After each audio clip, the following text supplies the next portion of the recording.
35 years ago, on January 20th, 1981, Iran released 52 American hostages who had been held 444 days. Next, on American History TV's Real America, several programs about the hostage crisis.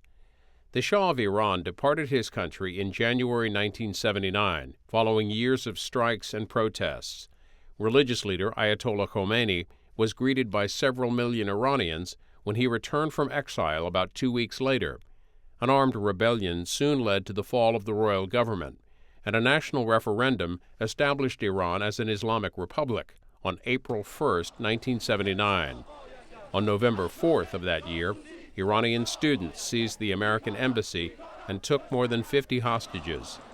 Next, we look at the release of the hostages the day President Ronald Reagan was inaugurated, January 20th, 1981, from C-SPAN's Presidential Library series, recorded in 2007. We have this important piece of videotape. What is it? It's extraordinary. It's what ought to have been, in many ways, joyous moment at the climax of the Clinton, Freudian slip, Carter presidency, and in fact is one more in a series of frustrations. On January 16th, 4 days before the inauguration, a basic deal had been agreed upon, and it hinged on President Carter, in effect, unfreezing about $8 billion in Iranian assets. That was an incredibly complicated series of procedures with many banks around the world. Anyway, one delay after another took place. And so here we are on Inauguration Day morning. The president is in the Oval Office hoping that before high noon and the end of his presidency that the hostages will be free. Jay Higgs, we're running out of time, but set up the Jody Powell, Ham Jordan, Lloyd Cutler, Gary Sick. Who were they? Well, Gary Sick was his advisor on the National Security Council on Iran. Lloyd Cutler was the general counsel. Jody Powell, as you learned, was the press secretary. You see Walter Mondale in the room. Phil Wise, his appointment secretary, is in the room. And they're waiting for the deal to come to fruition. Let's watch. That is good. Okay, great. Thank you. Oh, we've gotten word through another country that that Nabab in Iran has stated he stated at 8:13 this morning that he would inform them when the plane leaves. So I presume that is the first message we've had from Iran, that the plane will be leaving.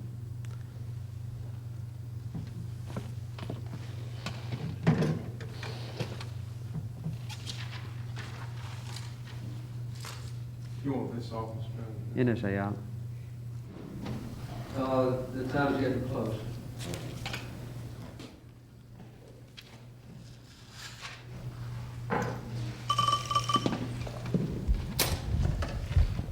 Yes. All right. No.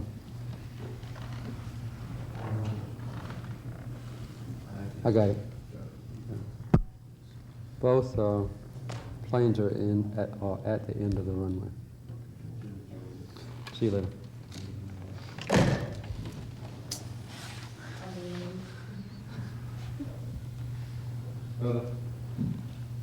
Another glitch? No.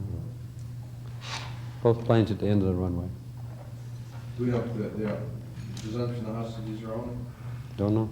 Don't know. If those planes take off empty, I'm going to be upset.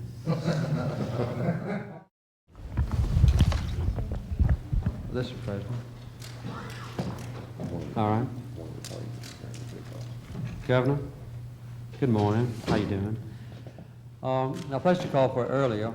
I just want to let you know that the planes are at the end of the runway. That's right. That's what we presume.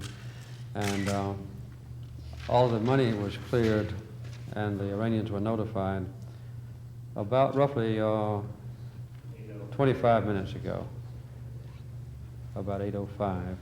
And so So we'll let you know when to take off, but that's close.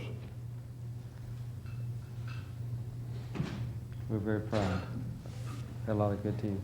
I'm gonna restrict my group going over to Germany only to the ones who have been intimately and deeply involved in the Iranian question, because everybody wants to go. So I just thought I'd tell you that, so you know if anybody asks you.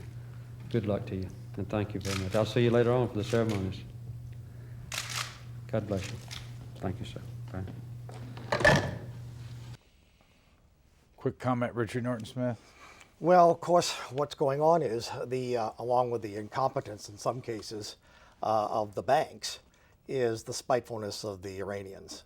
They were determined that the hostages were not going to be released on Jimmy Carter's watch, and literally within moments of Ronald Reagan's being sworn into office, the planes finally took off.